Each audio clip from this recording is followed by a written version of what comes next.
آپ کا جو ایرا رہا ہے 1990 کی دہائی میں as a speaker national assembly وہ ایک گولڈن ایرا تھا اور اس کی روایات آج بھی لوگوں یہاں پہ سنائی دیتی ہیں، تو آئی مسٹ اپریشیٹ دیٹ۔ اور میں آج صبح جب آیا تو ہمارے ذہن میں تھا کہ آج سب سے پہلے آپ کے اعجاز چوئس صاحب کے حوالے سے آپ سے ریکویسٹ کروں گا کہ جیسے شبلی فراز صاحب نے بھی ریکویسٹ کی کہ سر ان کے پروڈکشن آرڈر آئی ہوپ کہ آپ اس روایات کو برقرار رکھتے ضرور کریں گے، لیکن پھر آتے ابھی مجھے خبر آئی کہ جی میرا جو اپنا پارلیمنٹ لاجز میں سائٹ روم ہے وہ ڈپٹی چیئرمین صاحب نے پرویز رشید صاحب کو الاٹ کر دیا، تو میں پھر اپنے لاج کی چابی اور وہاں پہ پورے پارلیمنٹ لاج 3 ایک گاڑی میری کھڑی وہ چابی بھی دینا ان کو پہنچ گیا کہ وہ بھی کسی نون لیگ کے دوست کو چاہیے ہو یا پرویز رشید صاحب کو چاہیے ہو تو ان کو دے دیں۔ تو ڈپٹی چیئرمین صاحب نے کہا کہ چیئرمین صاحب جو ہے نا وہ خود الاٹ کر رہے ہیں، تو آئی ہوپ کہ جاج چوئس صاحب کا پروڈکشن آرڈر تو ہوتا نہیں ہوتا، ہمارے لاج نہ کھینچ دیں سر، تو وہ رواداری کی روایات جو ہے نا وہ ضرور برقرار رکھیے گا۔ ایشو جو ڈسکس کرنا تھا سر، میں نے ایڈجرنمنٹ موشن بھی ڈالا تھا، وہ تھا کسانوں کے حوالے سے۔ سر آپ کے نالج میں ہوگا سر پاکستان میں تقریباً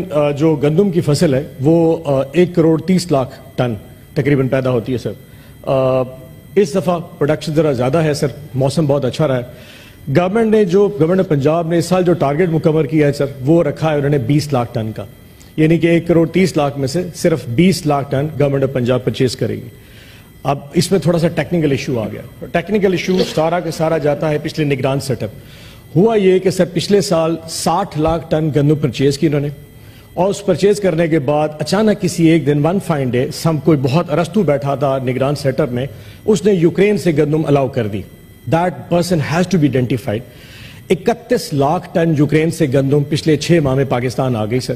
اس کا لینڈنگ ریٹ تھا 3100 روپے پر مونڈ کراچی میں، وہ پنجاب میں آ کے بکتی ہے 4500 روپے 4400 روپے۔ سو somebody made a money of 1300 سے 1400 روپے پر منتھ کسی نے اس پہ پیسہ بنا لیا۔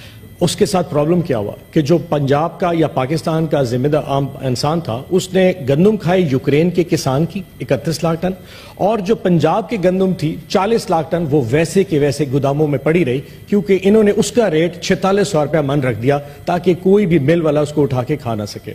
اب ہوا یہ کہ اس وقت پنجاب میں 40 لاکھ ٹن پچھلے سال کی گندم پڑی ہے، اگلی گندم بھی آ چکی ہے، اور گورنمنٹ نے کہا ہے کہ وہ 20 لاکھ ٹن 3900 روپے پہ خریدے گی۔ آن دی انفارچونیٹ پارٹ کہ انہوں نے کہا جی صرف 6 ایکڑ کے ذمہ دار سے 6 بوریاں خریدیں گے، باقی ساری گندم رولتی رہی۔ سر آپ کو پتا ہے موسم بڑا خطرناک ہے، مسلسل بارشیں ہو رہی ہیں، اور پچھلے 1 ماہ سے وہ ذمہ دار اپنی گندم لے کے اس وقت فصلوں وہاں پہ بیٹھا ہوا ہے اور کوئی گندم لینے والا نہیں۔ بزدار حکومت پہ لوگ بہت زیادہ سر تنقید کرتے تھے، مجھے یاد ہے لوگ ہم سے سفارشیں کروانے آتے تھے کہ الاؤ کریں یہ گندم ہم یہاں شہر سے باہر کسی کو بیچ سکیں، کیونکہ پرائیویٹ مارکیٹ کا ریٹ زیادہ تھا اور گورنمنٹ کا ریٹ کم ہوتا تھا۔ مجھے فخر ہے آج اپنی گورنمنٹ پہ کہ جس نے اس وقت پہلی گورنمنٹ آپ کی تھی جس نے 600-1300 کیا تھا، 1300 سے 4000 ہماری گورنمنٹ میں بزدار گورنمنٹ نے کیا تھا، لیکن آج یہ حال ہے کہ کسان کی گندم لینے والا کوئی ہے نہیں۔ سننے میں یہ سر طارق صاحب سننے میں یہ ہے کہ ٹوٹل جو ٹارگٹ ہے وہ صرف 5 لاکھ ٹن ہے۔ سر 1 کروڑ 30 لاکھ میں سے اگر 5 لاکھ ٹن لیں گے تو 1 کروڑ 25 لاکھ 2500 روپے سے اوپر زیادہ نہیں بک سکتی۔ اور میں آج آپ کو بتا دوں سر، اگر اس سال ذمہ دار کے ساتھ یہ حال ہو گیا تو اگلے سال گندم ذمہ دار کاشت نہیں کرے گا، آپ کو یہ پھر امپورٹ کرنی پڑے گی۔ سو جس ارستو نے ان لوگوں سے یہ فیصلہ کروایا کہ آپ یوکرین سے گندم منگائے، اس نے بیسیکلی 3 سال کا ایک وشک سرکل بنا دیا کہ جی اگلے سال جب یہ شارٹیج آئے گی میں پھر امپورٹ کروں گا، پھر 1400 روپے من پروفٹ بناؤں گا، اور یہ کسان پستا رہے گا۔ سر پاکستان میں اگر کسی کے ساتھ ظلم ہوا ہے، اور اب پاکستان میں کسی کے ساتھ ظلم کے حوالے سے کبھی سب سے تھوڑی بات ہے وہ پاکستان کا کسان ہے۔ کراچی سے لے کے پشاور تک ہر 1 ایکڑ میں 1 2 4 کسان بستے ہیں، اتنے یہاں پہ صنعت کار یا دکاندار یا سروس ایریا نہیں جتنے کسان بستے ہیں۔ لیکن یہ جو پالیسی ہے اس سے تو یقین یہ لگتا ہے کہ اس وقت جو ہماری سٹنگ گورنمنٹ ہے، کیونکہ ان کو ان تمام ایریاز میں ووٹ نہیں پڑا، میں سندھ کی بات نہیں کر سکتا، میں پنجاب کی بات کر سکتا ہوں، کیونکہ ان کو ان ایریاز میں ووٹ نہیں پڑا تو شاید ان کو سبق سکھانا پڑے گا۔ میری درخواست ہے سر، آپ نے 80 ارب روپیہ، اس گورنمنٹ نے 80 ارب روپے کا سستا آٹا رمضان میں دیا تھا، جو کہ انہوں نے 130 روپے کلو خریدا۔ آج بھی پنجاب کی منڈیوں میں 80 روپے میں وہ گندا بیسن ملا آٹا آج بھی مل رہا ہے۔ 80 ارب ضائع ہو گئے۔ اس وقت اگر آپ نے اپنے والد کی فوٹو اس پہ لگا دی تھی، ہمیں کوئی اعتراض نہیں، آپ کو مینڈیٹ ایز یو سے کہ آپ کو مینڈیٹ ملا ہوگا۔ میری آج آپ سے درخواست ہے آپ گندم کے باردانے پہ بھی بے شک اپنے والد کی فوٹو لگا لیجیے، لیکن پھر آپ کو کسان کا ہر ایک وہ دانہ خریدنا پڑے گا۔ یہ نہیں ہو سکتا کہ آپ پولیس کی وردی پہن لیں، اس سے کم کسان کا پیٹ نہیں بھرنے لگا۔ سر یہ وہ چیزیں ہیں جو اس وقت میٹر کرتی ہیں. یقین جانیے جو اس وقت پنجاب میں ہو رہا ہے آپ کو اندازہ نہیں کہ جو سوشل ایک کیپیسٹی چاہیے, ایک کیپیبلٹی چاہیے اس 12 کروڑ عوام کو چلانے کے لیے, وہ ٹوٹل لیک کر رہی ہے.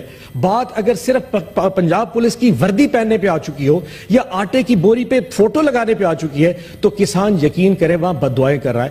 میری آج اس اگست فورم سے آپ سے ریکویسٹ ہے, کم از کم ministry of food and production کو بلا کے ان سے پوچھئے تو صحیح کہ آپ کا اس سال کا ٹارگٹ کتنا ہے, آپ 3900 روپے میں کتنی گندم لیں گے اور کتنی گندم اس سال بارش بھی ہونی ہے, ورنہ یقین جانیے اس وقت کسان سڑکوں پہ آ جائے گا. اور میں آپ کو پھر بتا دوں سر, اگر کسان سڑکوں پہ آیا تو پاکستان تحریک انصاف ان کے ساتھ سڑکوں پہ آئے گی ضرور. اور میں اس لیے بتا رہا ہوں کہ اگر کسان نہیں بچے گا تو شاید پنجاب بھی نہ بچے اور پاکستان نہیں. دس از سچ این امپورٹنٹ ایشو. میری ریکویسٹ ہے آپ secretary food, minister for food سے پوچھیں کہ ٹارگٹس ضلع اپنا صوبہ وائز بتائیں, اور اگر وہ اتنی کلیئرٹی. ایک چیز اور بتا دوں, یہ شاید دنیش نے پوائنٹ ریز کیا تھا, پنجاب میں اگر وہ 6 لاکھ ٹن خرید رہے ہیں تو مارکیٹ میں 3000 روپے گندم مل رہی ہے, 3900 میں فوڈ خرید رہا ہے. وہ جو 900 کا مارجن ہے اس کا بھی مڈل مین فوڈ ڈپارٹمنٹ کے ساتھ مل کے, ڈی سیز کے ساتھ مل کے خود اپنی جیب میں ڈال رہا ہے. تو پریکٹیکلی سپیکنگ کسی کسان کو 3900 نہیں مل رہا. اس کے اوپر جناب کوئی اپنا آرڈر پاس کیجئے تاکہ اس ایشو کے اوپر بھیجے جائے.